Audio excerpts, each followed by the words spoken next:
Hello. Hi, how are you? I'm good. How are you? Okay. I I'm think we're good. I think we're good. Yeah, it's been a Right. while. Yeah, it has been. It's been a little bit. A lot of crazy stuff happening in my little life. So, Yeah, yeah, a lot of just parent stuff. The older you get, you have to kind of take care of your parents, and so that kind of has held me up a little bit. But yeah, cool. um They're okay. They're doing all right. yeah, everything's wonderful. Could have Good. been a lot worse.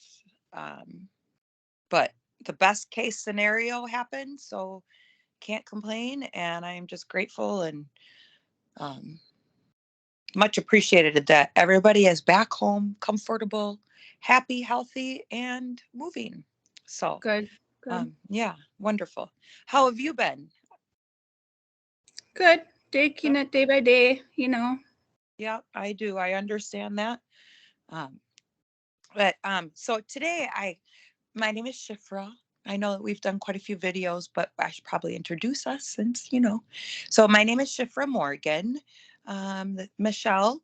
Uh, and today I kind of wanted to go over um, what our lives were like when we went to the cult, or what I would say is main compound or compound uh, in Shawano every weekend, because there were kids that lived in Shawano, Which that cult? the Shawano Behera, So Rama Behera.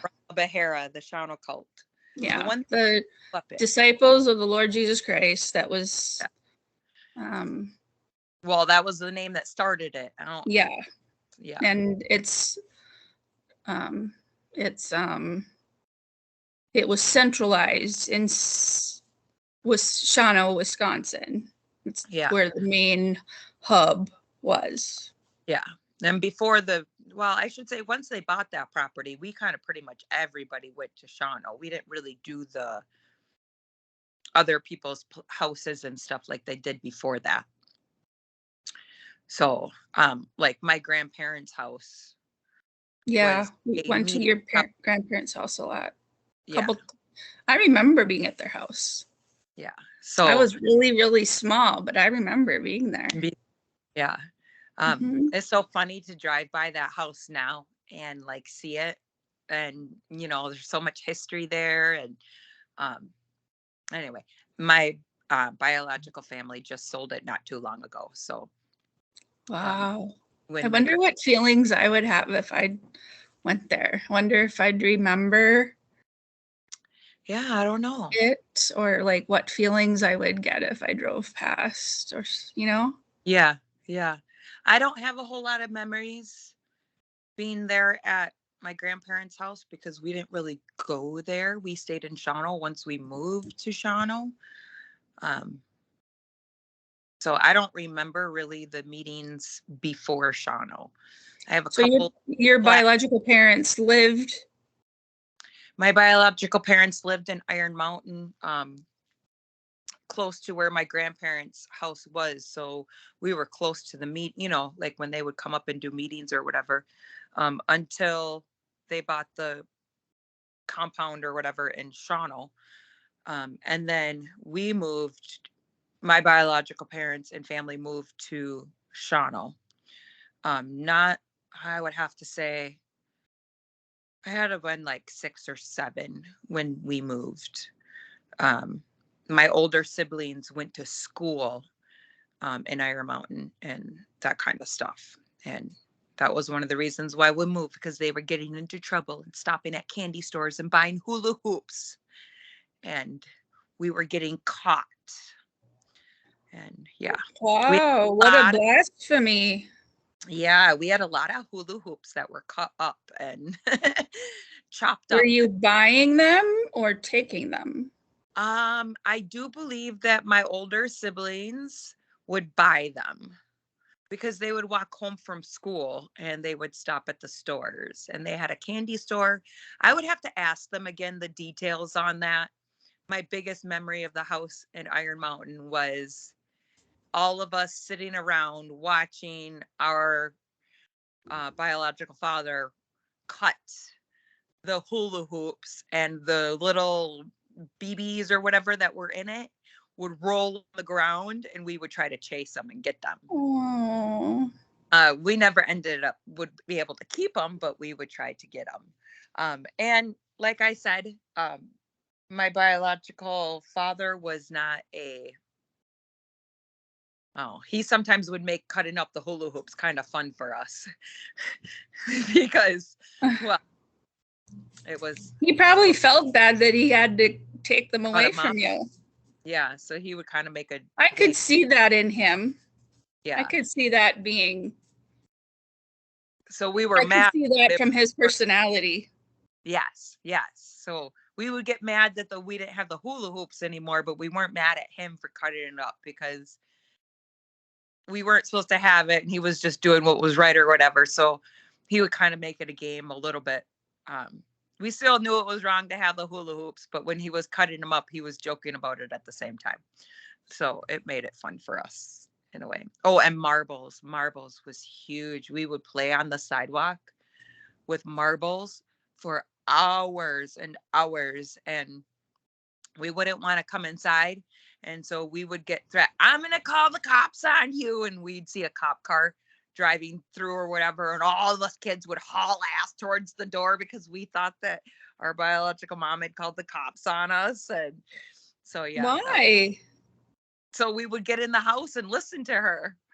So they use the cops as a deterrent to behave.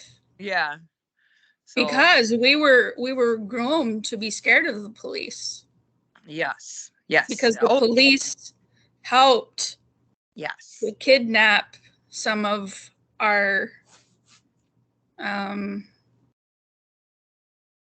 I don't know, what are we called? We're not members. We don't pay a membership. What do you call our, people that were in the cult with us? Fellow cult members? Yeah. The police helped. So we were taught to be scared of them. So I can see how some parents would use the police as a tactic to get you to behave as well. Yeah. Mm-hmm. And the cop shop wasn't too far away from our house. So we had cops, they would be coming and going, and it had nothing to do with us, but we didn't know that. I just remember being little and, oh, there's a cop car, run. The very first time I ever got marbles was from your oldest sister. Okay. Yeah. We bought marbles. We, some of us girls, I don't think any of the boys ever did it, but some of us girls would, we had this little system where we would give each other gifts back and forth whenever we would see each other, and we'd have little things, little treasures, we called them, and it was like we didn't know what gifts were. Yeah. Because we never gave gifts. Yeah. But somehow in our minds, we had concocted this gift-giving system where whenever we would see each other at like Wednesday night meetings, or if it was like we had to wait a week and see each other on weekends, we would have little treasures that we had thought about each other throughout the week and put together in paper towel or toilet paper or whatever, and we would seal it with tape and whatever, and have it small enough so that it could be hidden in our clothing. And then we would get really close to each other, sit by each other in one of the services, or stand next to each other in a bathroom line, or whatever, however, try to get close to somebody and quickly exchange it and hide it. And then so in one of my packages from your sister, I got marbles. That was the first time I had ever gotten some marbles. And Uh, I don't remember everything else we had ever gotten, but I did that with some other girls too.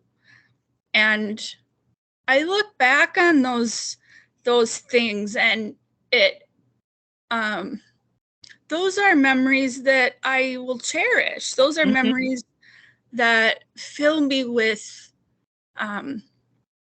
love and fill me with, like, I'm so glad we did those things, because those are like, we were little children, and yet we found ways to find joy and found ways to entertain ourselves.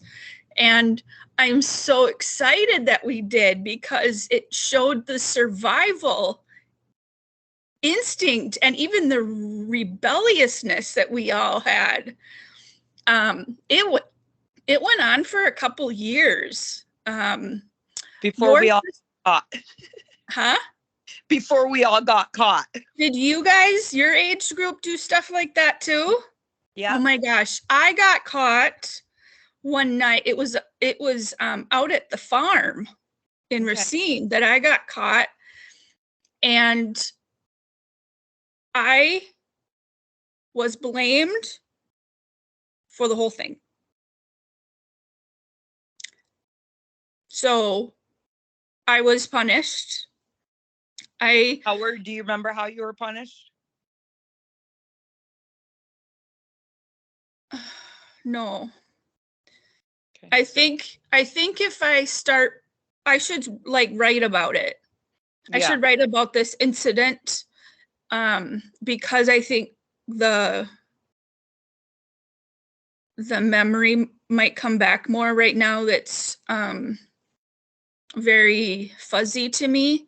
I just know that the girl with whom I got caught was at that time on the upper echelon of the hierarchy, and she did not get in trouble because she was younger, and I was told that I was the bad influence.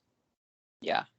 And my gut feeling is that I was the one that got punished. So I know that I took the blame for that. Yeah. Yeah. Although it had been her idea.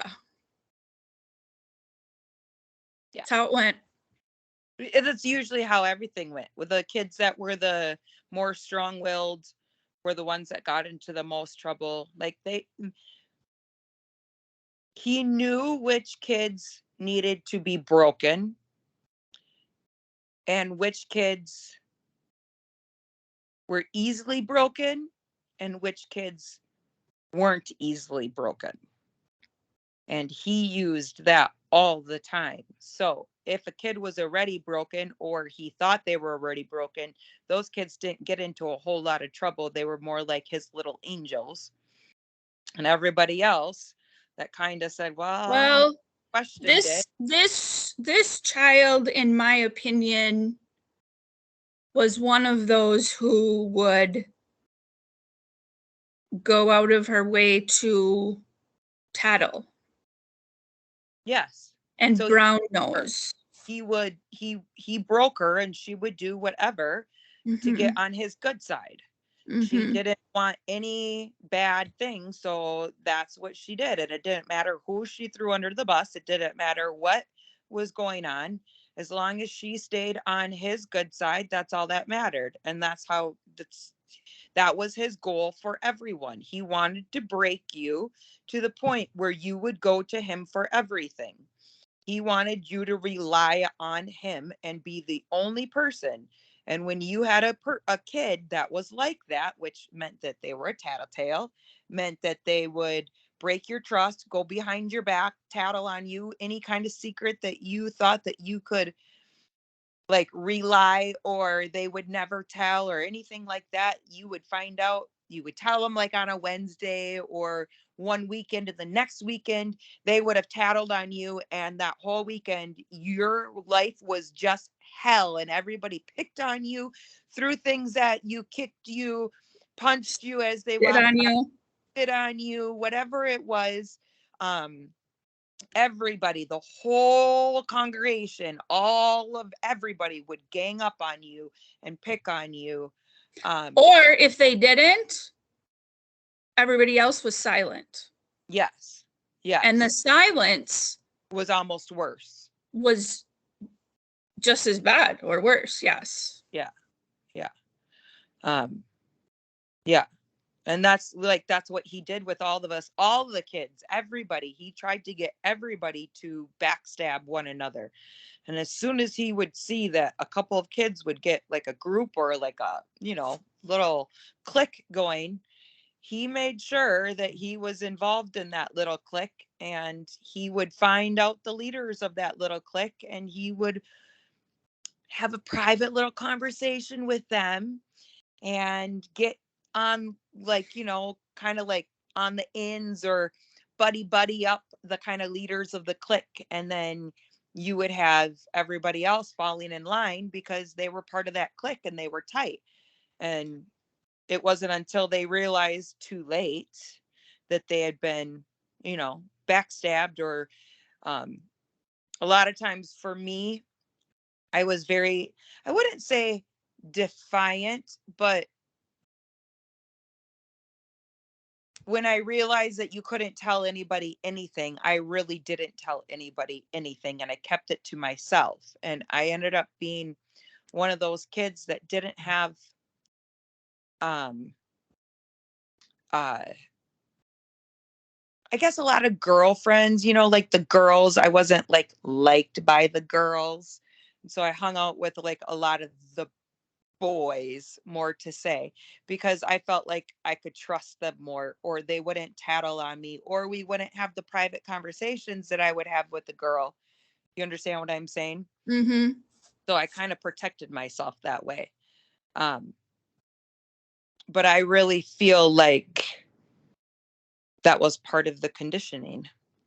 Um, so uh, back to this topic, I kind of got sidetracked, but anyway, so I wanted to, oh, you still there? Um, Michelle, you look like you froze.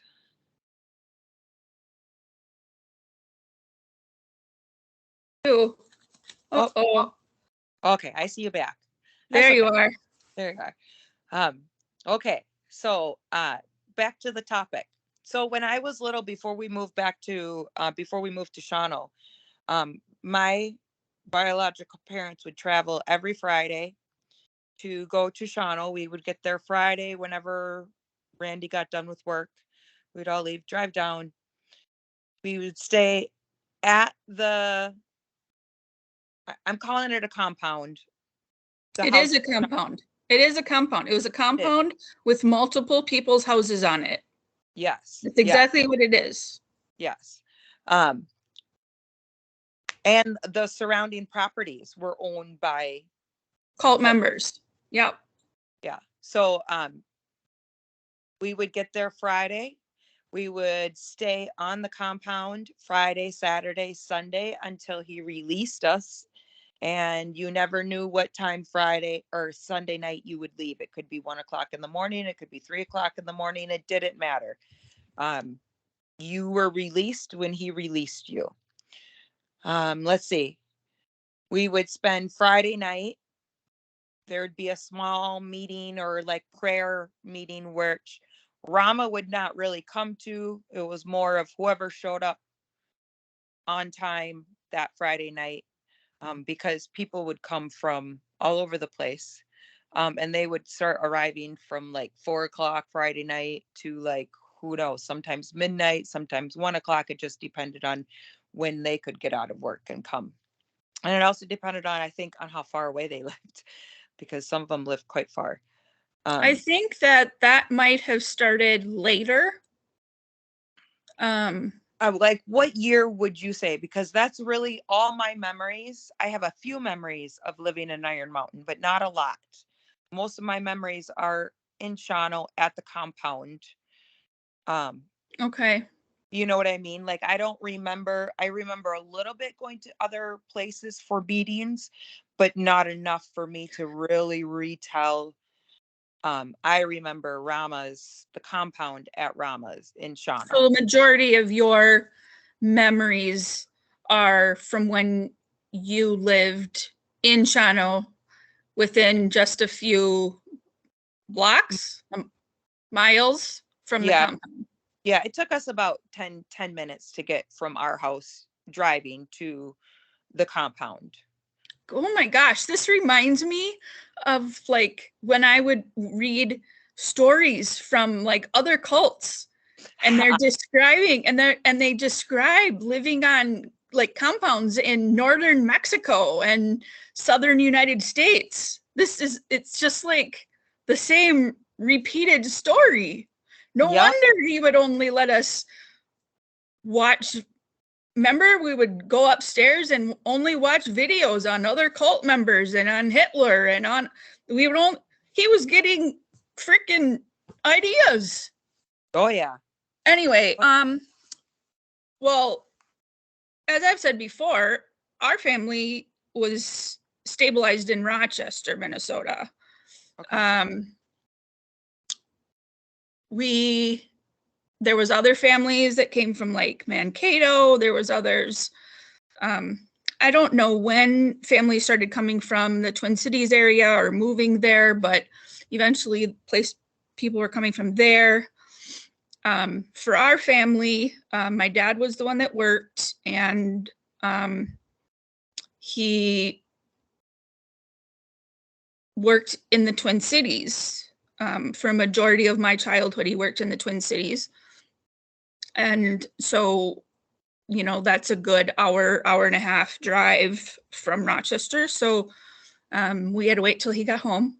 Okay. And so Friday consisted of my mom anxiously, like my mom was a very anxious person, and she would be rushing around the whole house, like getting laundry done, packing food, packing a food box, packing coolers of food, clothes for all the children. She would pack for all the little kids, and then once the older kids became old enough, then we were expected to pack for ourselves, and help her pack.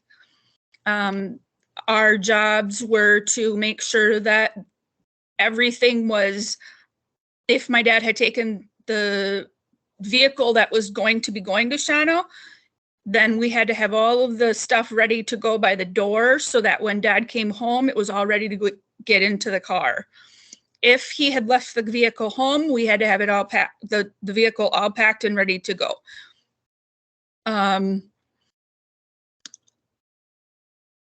That was our Friday.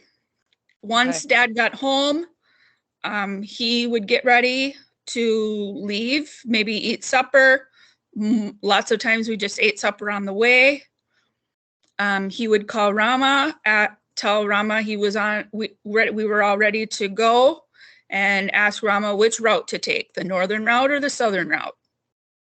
And Rama would tell him which route to take, and then we would be on our way. And it took, when the speed limit was 55, it took us about 5.5 hours to drive one way. And then we'd get there, and it would usually be close to like 10 o'clock at night. And we would have to unpack the vehicle. Most of the kids were sleeping. Nobody had shoes on. Nobody had coats on if it was winter because it was hot in the car. So we had to wake everybody up and find everybody's shoes. Stuff's falling out into the snow, and gather everybody up. Take children to whichever house you're going to be staying at. The bigger kids have to help unload the vehicle, trip after trip after trip after trip, back and forth to unload the car, to And the mom goes to where they're staying and makes beds on the cement floor for the children, and finds Yeah, a little. I want to interrupt. I want like it known there were no beds. No, Nobody slept on any beds. no. Everybody slept on the floor. And if you were lucky, extremely lucky, you had a very good sleeping bag and a pillow. 90% of the time, you did not have a pillow. And I would say 98% of the time, you did not have a pillow. You used your jacket or whatever else as a pillow. And I would say about 80% of the time, you were lucky if you had a sleeping bag that could zip up. Otherwise, you just had a flipping blanket or, Mhm. And you another big jacket and or you your jacket. usually shared the blanket. Like you would just have this big quilt, and you and your siblings laid like stacked next to Yeah. each other in a row, and your mom would throw a big quilt over the top of y'all. Yes. And that's how you slept. Yeah. And if one of your siblings took the blanket and rolled in it, you were without a blanket unless you went and found another one. Or if one of them peed, you Then you were were wet. all wet. Yes. Yes. That was one of the biggest things that would piss me off so bad when I was little. Because I would wake up and I would think, did I do it? Or did someone else do it? I could never figure out because you always woke up in a pile of like pee. So Always. then after we unloaded, then the mom and the kids, and when I say kids, it's the mom and the children until a certain age. When it was once the boys got to be teenagers at a certain age, then they couldn't stay with the moms anymore. Yeah. And the dads, for a few years, they like stayed in the new building or the annex, and then they were sinful, and so then Rama kicked them all out of there, and they had to sleep in their cars. Yeah. So I have a question. Was there ever a time, I don't remember ever a time, where the dads stayed with the moms with the kids? I don't think that ever happened. The dads were always separate from the moms. The moms and the kids went to the basements or the back area Yeah. like of the compound, but I don't ever remember the dads helping out the moms or anything like that. And I remember, like with your family, Rama was always sending your bio mom off on these escapades for him, and leaving all of you little kids, and your dad couldn't stay He in the worked. houses with these moms and children. So he would come during the daytime hours and take care of you kids. And then when it was nighttime, he'd put everybody to sleep, and then he'd have to leave. And Okay. so in the middle of the night, if there was some sort of problem, it was up to your older sister or one of the other moms to take care of y'all. Okay. Okay. I That do know. happened quite a bit. Yeah. Well, I do know when I was younger. I mean, that's one of the things that I have like a kind of an issue with is the fact that they just didn't know. They didn't know because I think Rama used the people that would say something, he would send them out on mission so they wouldn't see, or they weren't aware of all the abuses that were going. Oh, that's a good point. Yeah. So he knew which parents would be okay, which parents wouldn't be okay. I'm telling you, this man, I swear this man is just a manipulator. Genius. Wow. That But, is a really valid point.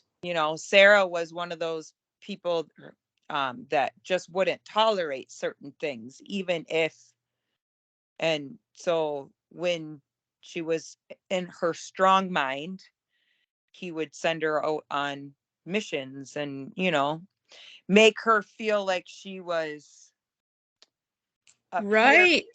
you know, and manipulate her and keep her away. Wow. yeah. That makes a lot of sense. Yeah, because it wasn't until after I was kicked out and Rama found out that uh Sarah had like come down to see me or whatever, even though in my eyes at that time she pretty much come down to like smack me in the face. But on her end and the siblings on that side of it, when she came down, Rama found out about it. And then when he found out that she put me in school, um, then she became very bad. And then she got criticized. And that's when everything started going downhill for her at that point. Was Wow. before that, she was kind of, you know, on the higher up of the hierarchy. And she was not,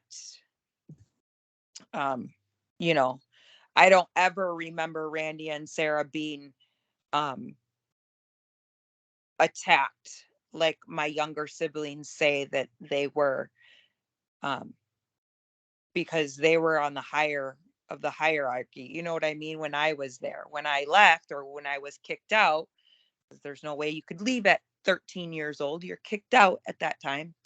Um, that's when the hierarchy kind of shifted a little bit. And Wow, that is so interesting. I'm so glad you had that. Wow, that's a yeah, good see, and that's why he didn't want us talking, is yes, because of these things. yes. Well, you would find Wow. truth. One person would say, well, that's not how it happened. Remember all those times? Okay, I'm getting sidetracked again.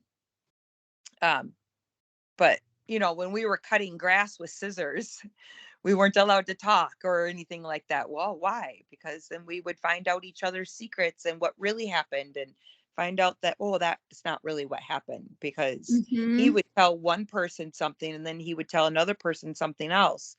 And then so you like he would tell me that a girl told him something I said or something I did, and it wasn't true. It was a lie. So I would think that that girl lied to him. And when in reality, she did not say that to him. He twisted it around purposely to make me hate that other person or not trust that other person. Right. Would do the same thing to that person. So then that weekend we would walk away and the two people that were like this were then like this because Right. we thought we like, you Yep. know, That's what he did with your sister and I. Yep. and he did that a lot to a lot of people, husbands and wives, Yep. everybody, parents and children, Mm-hmm. uh, everybody. So Yep. keep going. I'm sorry. So that's Friday. And then So yeah, that was Friday. So I don't recall meetings being like prayer meetings being a thing on Fridays. it was only for the people, usually the people who showed up for Friday evening prayers were the people who lived in Shawano. Okay. And then anybody who would come up to work, like some people would come up Thursday and they would work Friday for on the compound doing whatever, like some of the people who like the guy that did the electrician, he kind of Okay. electrical kind of stuff, and like people who are like the more carpenter kind of people that needed a little bit of extra time to work So or that whatever. was later on. um yeah, and that was, yeah, I would say that started happening when I was like 7, 8 years old, um somewhere around there.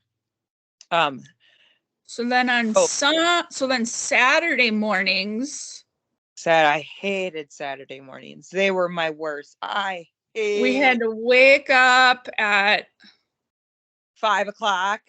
4 or 5, and Oh yeah. everybody had to shower because you had to get hundreds of people through a shower. And, there's Rambler Hey, style homes that we all shared, and you had to get everybody. First, there was only one shower that multiple people had to use. Okay, so hey, hold on. When you say multiple people, it wasn't just like 10. No. In each of the houses on the compound, and you weren't able to use the main compound. That was too holy, so you couldn't be there. You So couldn't use Rama's everybody- house. You couldn't use Yes. Rama's house that had multiple showers in it. Yes, you couldn't use them because that was holy. We were too sinful. unholy. Yeah. We were too So, unholy. yeah. So explain. So you had two houses on the compound that everybody used. So anybody that traveled, they would shower at these two houses on the compound. How many people do you think had to go through a shower? Maybe 300? 300 people? Easily. Okay, so you had to split those 300 people between the two houses. So you had lines of people getting into the shower. And you would go in groups. So the main house that had most of the people going through it had a shower, and you would go like the boys. And these are the boys that are like prepubescent boys. Yes. And so they would all go through. So the moms and the little boys, they would all go through. And then it would be all the girls, same age group. And then it would be the teenage girls. And then it would be teenage boys. And then it would be the wives. And then it would be the fathers. And there was one door, and you had to knock on it before you could go back, because there was this huge wall, and you had to ask, can I come in or can I come back? And everybody had towels. Everybody hung their towels wherever, because, and the basement smelled like moldy. Oh my gosh, smelled like moldy cheese body odor, because everybody's towels were hanging everywhere. And then somewhere, I don't remember what year it was, but Rama decided we were worthy enough that one of the houses got a makeover, and in the basement, 1, 2, 3, 3 showers were put in, 3 or 4 were put in that one back area. Yeah. So then we were able to get more showers going at the same time. But we always had the problem of running out of hot water. Oh, yes. And many people took cold showers. Oh, yes. If you were the first 2 or 3 people, you were very lucky. Also, one of the things that I have, it's one of the things I still have issues with. You weren't allowed to stay in the shower and enjoy your shower. No. Your ass was timed, and you had a certain amount of time you had to be in and out. It was not a fantastic shower. No, this wasn't a shower where you like even got clean. This was a shower where so let's go back to like after the morning showers, then we go to the meetings, right? And the meetings, Saturday morning meetings, weren't as long and detrimental as Sunday meetings. So Saturday meetings were usually an hour, 2, 3, 4. It depended when he came down. Yeah, but then it also depended on the construction that had to be done that weekend. And a majority of it gets done on Saturday. So we would have our prayer service, and then we would all be excused because work has to be done. Yes. And so everybody scatters after that, and he comes out and directs traffic, so to speak. And at the end of the day, and then at noon, we all have to gather again to pray. Yep. Whether we're dirty or not, you have to come back to the house, and everybody has to pray for noon prayer. Yep. And then when it gets towards sundown, everybody has to gather again, and then Rama's telling everybody, okay, you got to take showers. This is when he starts giving everybody timelines. So he tells this group of 35, 40, 50 girls, you have 5 minutes to shower. Yes. Yes. He did that What the so much. fuck? And like, we don't have short hair. We have hair down to our knees, butts, if we're rebellious and we've been cutting it. And we have 5 minutes. And if you take too long, your ass is grass. Big time. Big time. So everybody's rushing. Everybody runs. Everybody, like, it's like, get in there, get your hair wet, maybe put some shampoo in it, get it wet, get out. Yeah. That's your shower. Yeah. You're wiping your dirt off on your towel. You don't get clean. Mm-mm. Nope. Girls don't dry their hair. Nope. You quickly wring it out with your towel and put it up in a bun. And you're running back with water still dripping down your face. Because you have to be back in 5 minutes. 5 minutes. Knowing you've breached that 5 minutes already. Yep. Yep. Many times we were in trouble because we didn't get back in 5 minutes. Other times, he let it slide because 5 minutes is unreasonable. On his mood. It really depended on his mood. Yeah. Then Saturday after prayer, we either ate. Usually he did feed everybody because while everybody was doing construction, he was inside cooking. And he would. That, the other thing, was anybody allowed?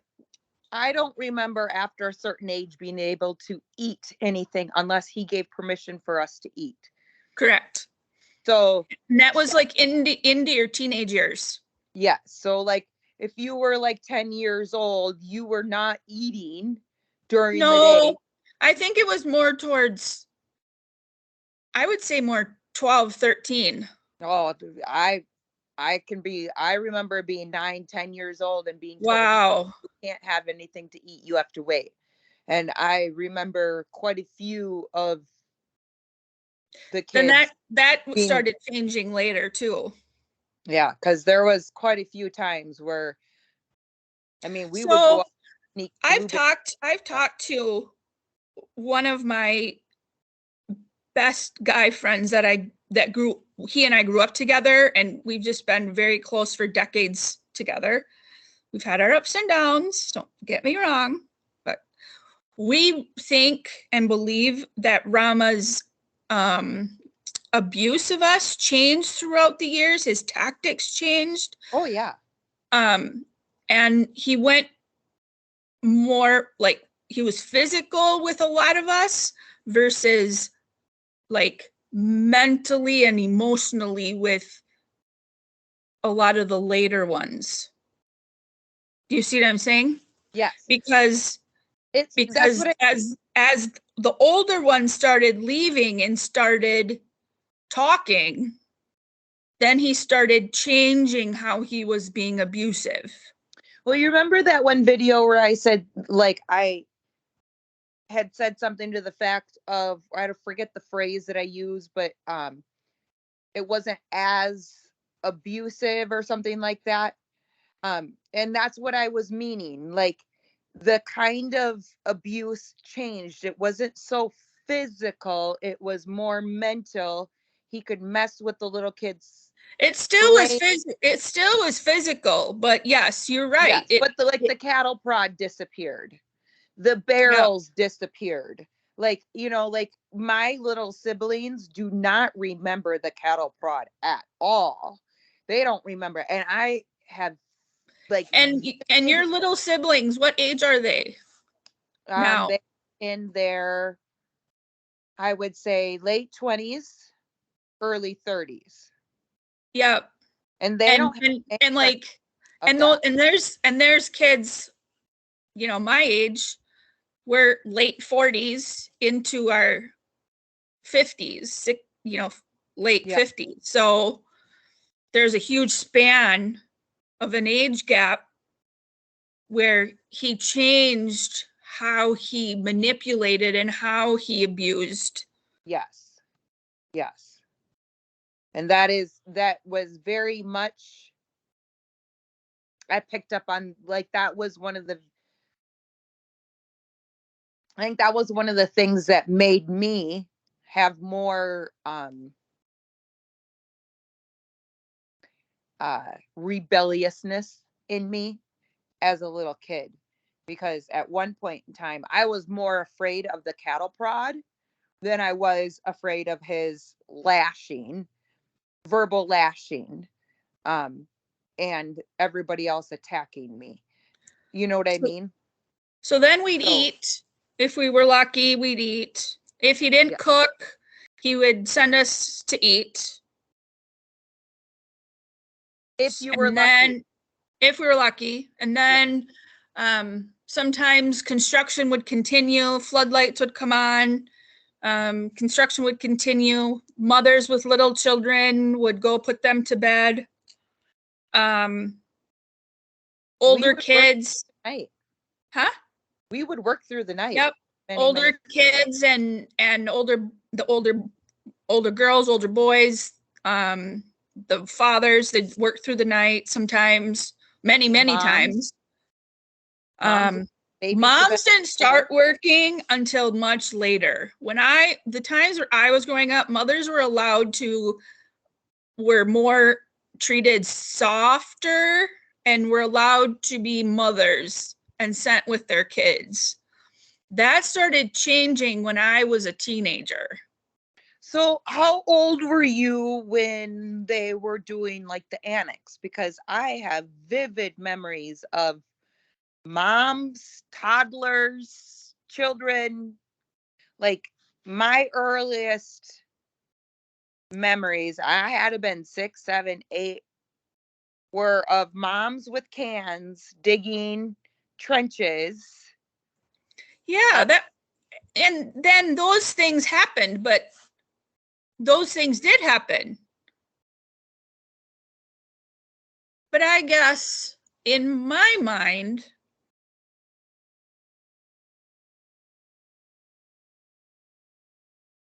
maybe I'm sugarcoating it.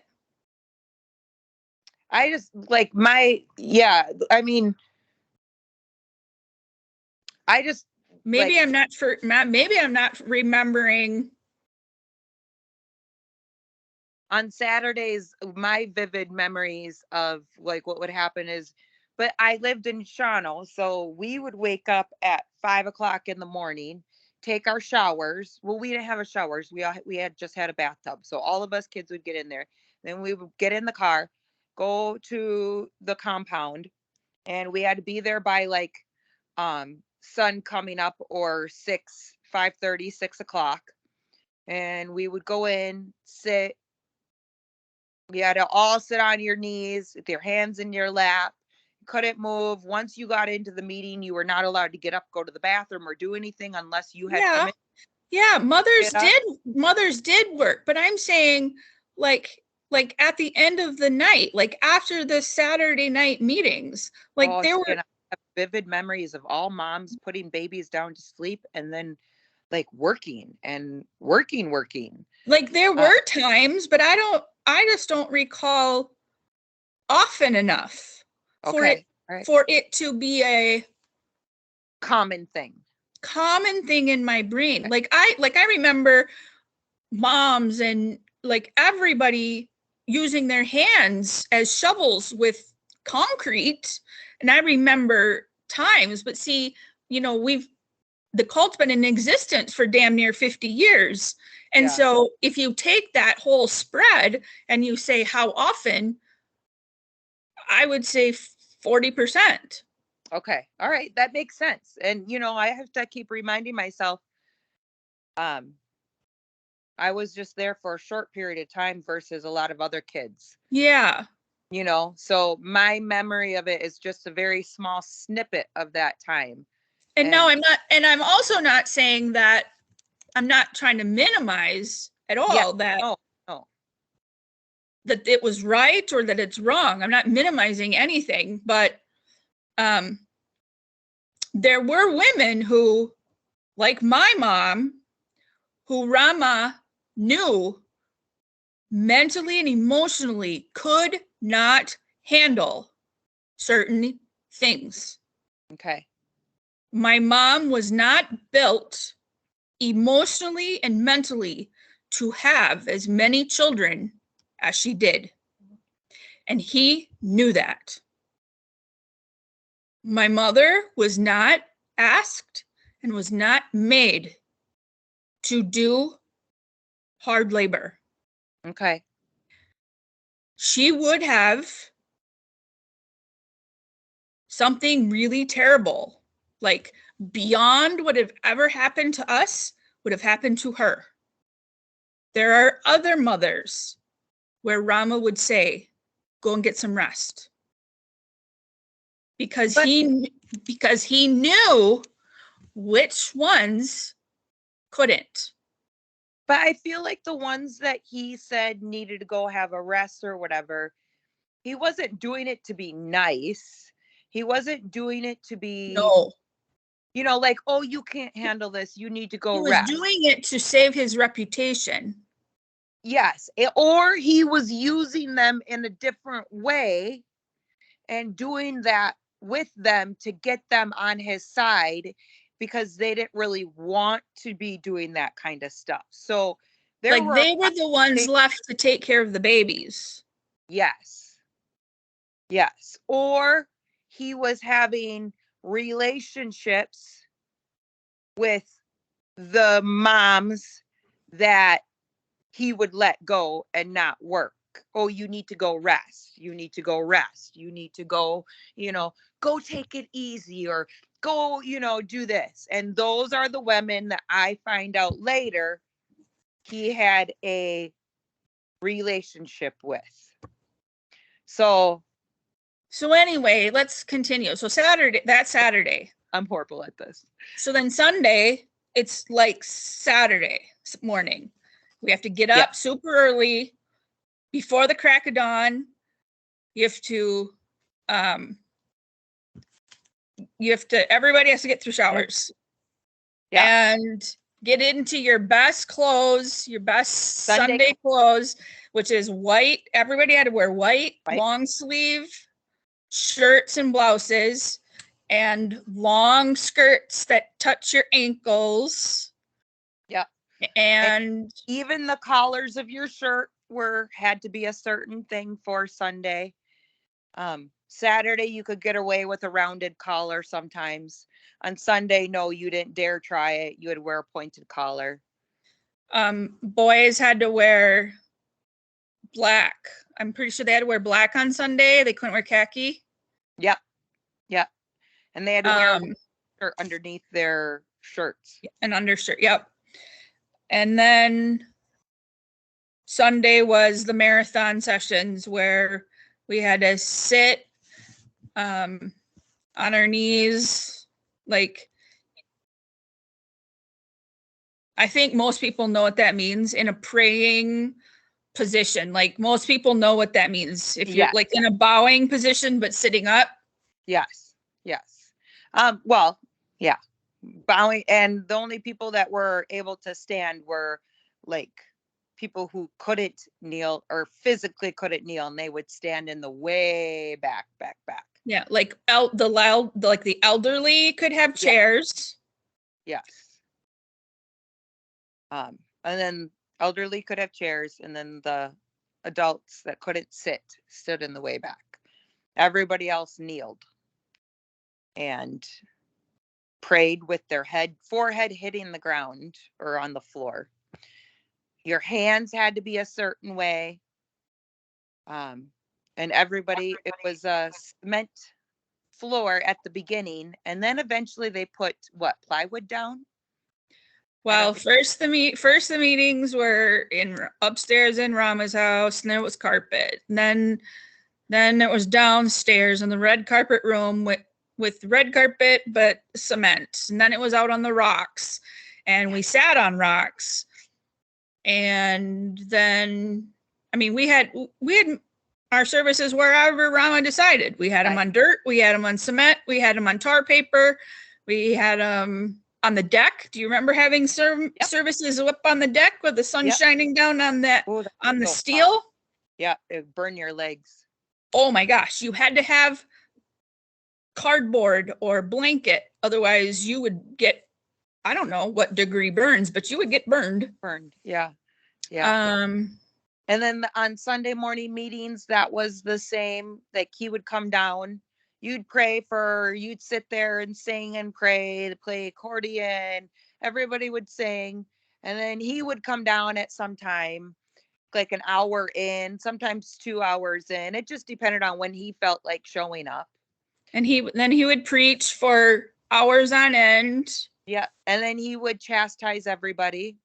Everybody would stand up and say, not everybody, but whoever he decided. Yeah. And then we did money. That's when everybody did the bills. So he would have somebody bring down the buckets. He would say, okay, bring down the buckets.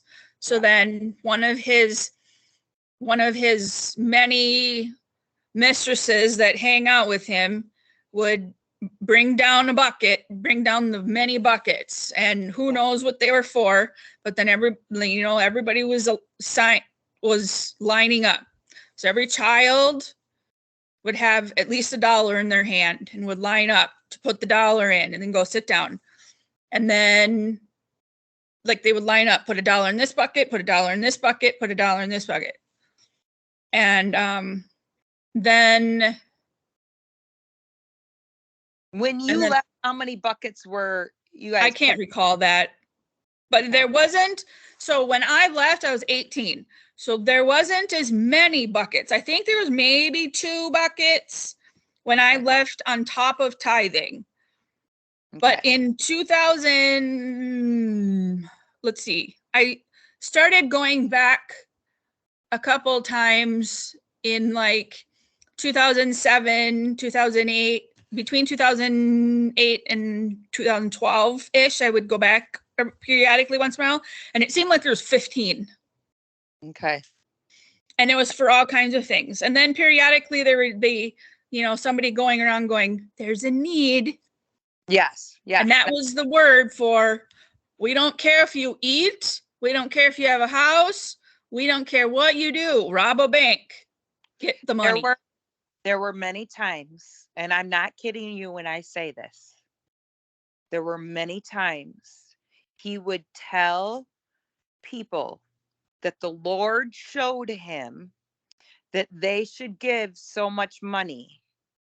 And that was the reason why us kids starved during the week, or ate potato whatever, or deer potatoes, or pancakes. Okay.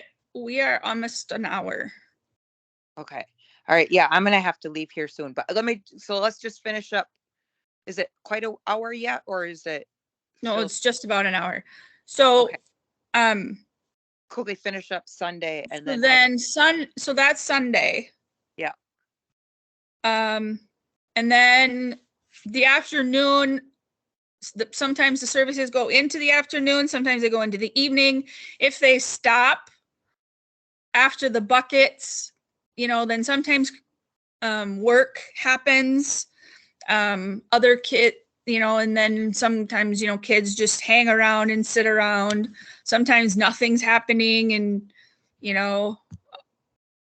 it's just a free for all. Or he's there and he's, selling products to all the folks, or nothing.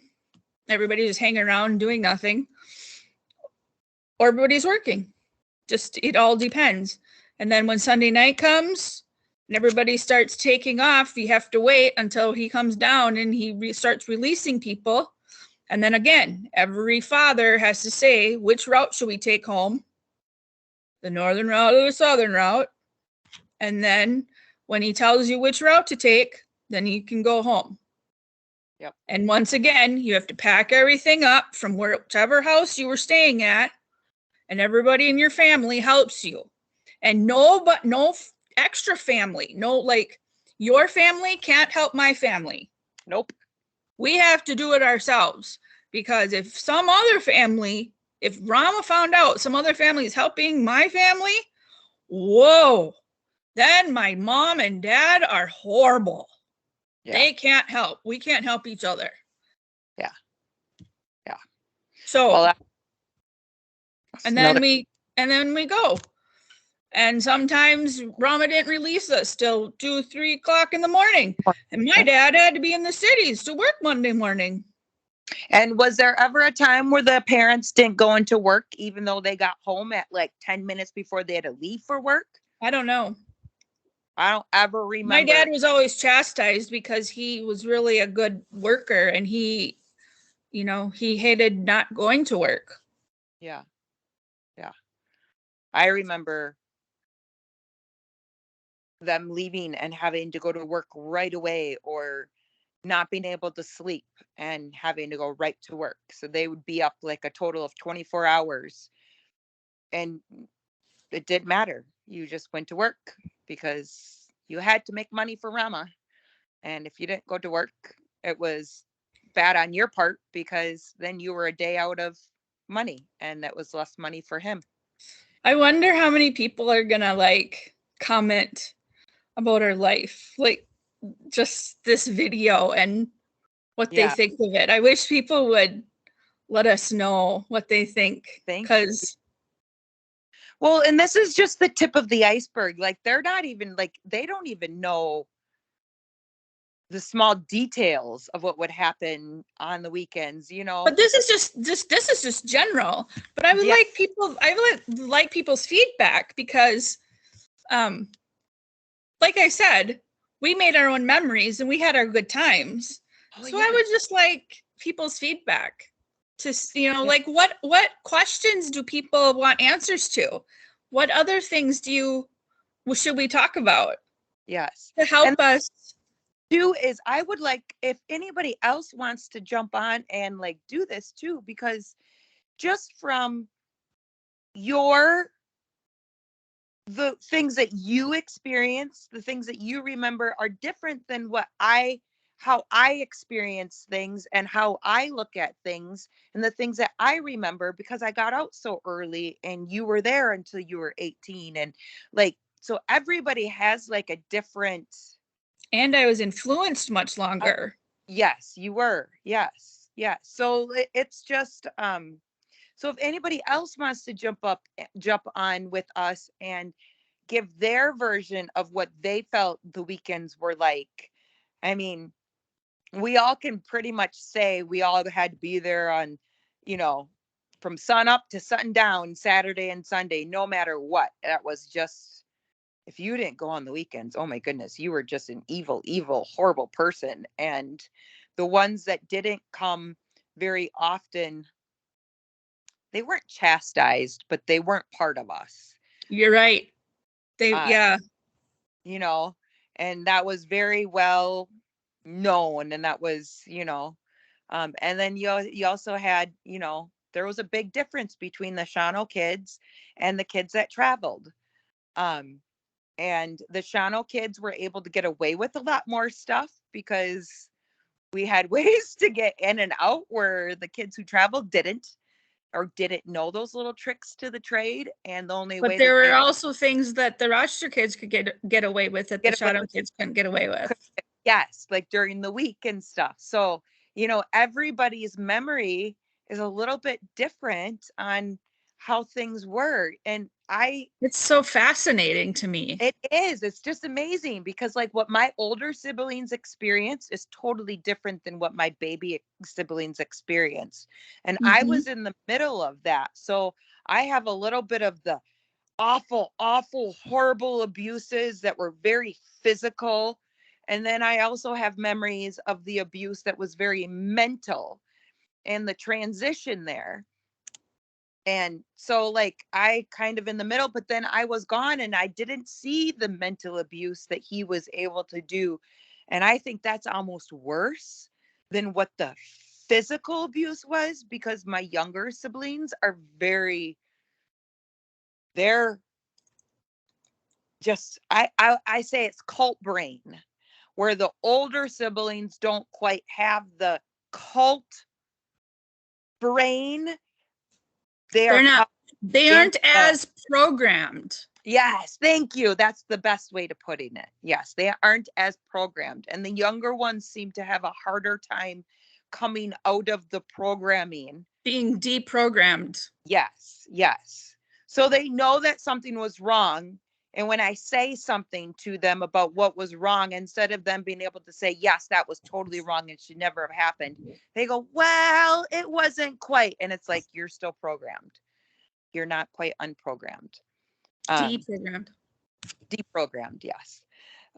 So yes, I would like feedback, and I would like other people to jump on. I would like feedback from, people from the outside that are watching this. Like, what are other things that you are interested in that we should talk about? What should we talk about? Because this was our life, and to us, it's like we don't know what else to talk about, because it was so crazy. I mean, it's just so ingrained in our life, Yes, and each like parents were different. So like my biological parents, when we were at home, home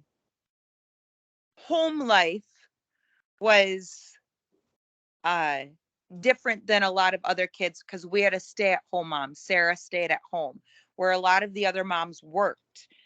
And it wasn't until later on in the years that my biological mother went back to school and then went back to work. And so earlier years, she was there. Other kids didn't have that. And same, like when I was growing up, my mom was a stay-at-home mom. She was home the whole time. But my younger siblings, when they were young, my mom went to college.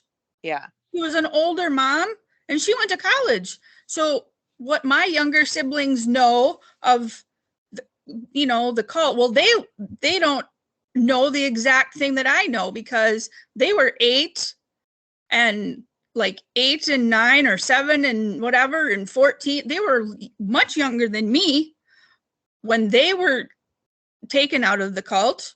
Yeah. I was 18 and left, but then I was still majorly influenced until I was freaking 40. Yeah. And programmed. And so I just have this, they just are, my mom was there.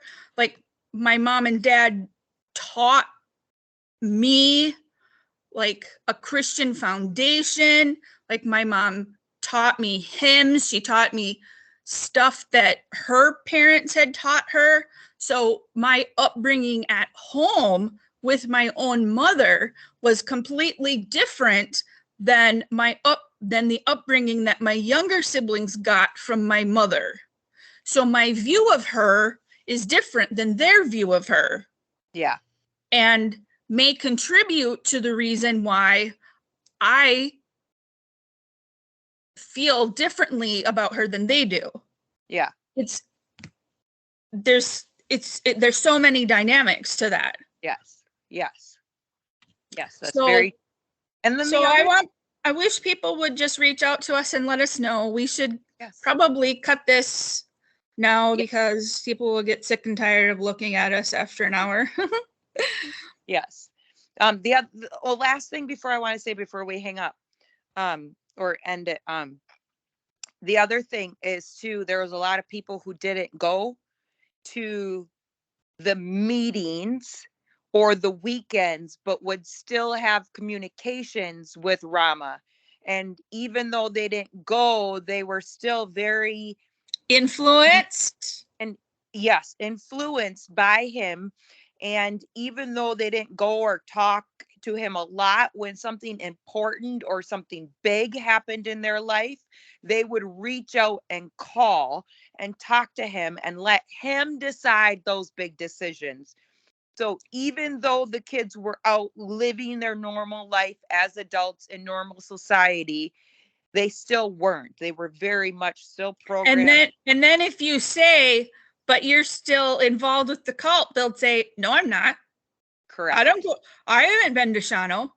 Yes. You can check my GPS. I've never been to Shawano. I've not gone to Shawano in 4 years. Okay, let's play semantics here. But you still are influenced. Yep. By the teachings that you were taught by this man, and you are still letting him influence your life and your decisions that impact everybody around you. Yep. Yep. That's what that means. So, yep. And that happened to a lot of the kids that left. A lot of the kids. And it's still happening. It's still happening today. Yes, yes. And a lot of those kids, I would say probably 50-50 chance. If you are no longer going to Rama's, you are not really out of the cult. You just don't go there, but you still talk. You still have feelings. You still respect him. You still have all of those things. And I would say even the children that grew up there that no longer talk to him and have a hatred toward him still have the programming of that. And until they are able to deprogram their brains from that kind of thinking, they still have a tendency to think the same way as the cult people would think. And even that is detrimental to it's a very intricate process. Yes. To like pick up the needle on a record player, pick it up and physically move it. Yes. That's like that's what I had to do. I had physically think of myself picking up the needle and moving it, because otherwise you will never ever get out of the rut of the thinking of the way that Rama taught us. You'll never get out of it. Yes. You can deny it all you want. You can think that he isn't present and it's not how he taught you, but it's there. And yeah. All right. You better get going. Yes, I have to actually leave and go pick up my son. So okay. Well, have a good day. It's good to talk to you again. Yes. And thank you again for doing this with me. I so appreciate it. And yeah, I appreciate you too. Yeah, I really do. Good to see you. Yes. I love you. I love you too. See you later. All right. Bye. Bye-bye.